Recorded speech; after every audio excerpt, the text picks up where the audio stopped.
Dulwich is the oldest public art gallery in England. We were founded in 1811, and our story is a strange one and an interesting one.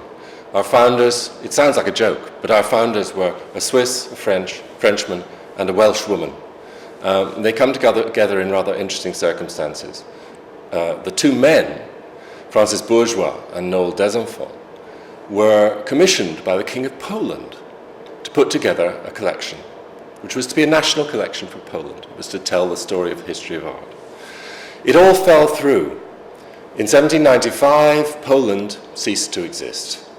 It was taken over by Russia and Prussia, and the king, who had commissioned this amazing collection, disappears and dies very quickly. And these two men were left with this astonishing collection on their hands.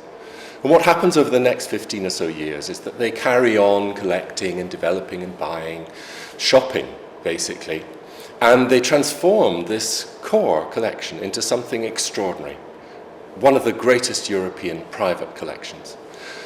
When Bourgeois dies, he fell off his horse and died of his injuries. In 1811, he astonishingly left the whole thing to Dulwich College, a boys' school just outside London. Dulwich is this perfectly preserved 19th century village. It's only 5 miles from the centre of London, really easy to get to by train. But it has a rural atmosphere, and you come into this building and find some of the greatest paintings in Europe.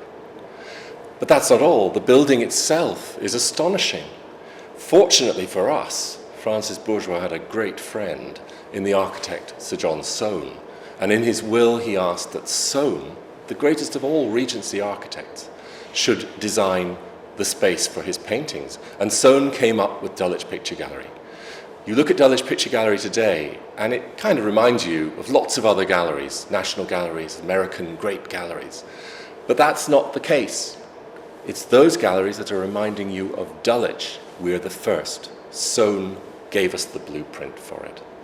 The collection contains wonders by Rembrandt. There's one behind me here. A Girl at a Window, 1645, one of the greatest paintings in the world. People come from all over the world to see it.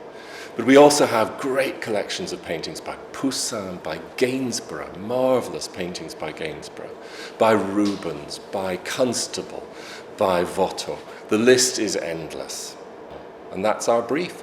We want people to enjoy art. We believe art changes lives.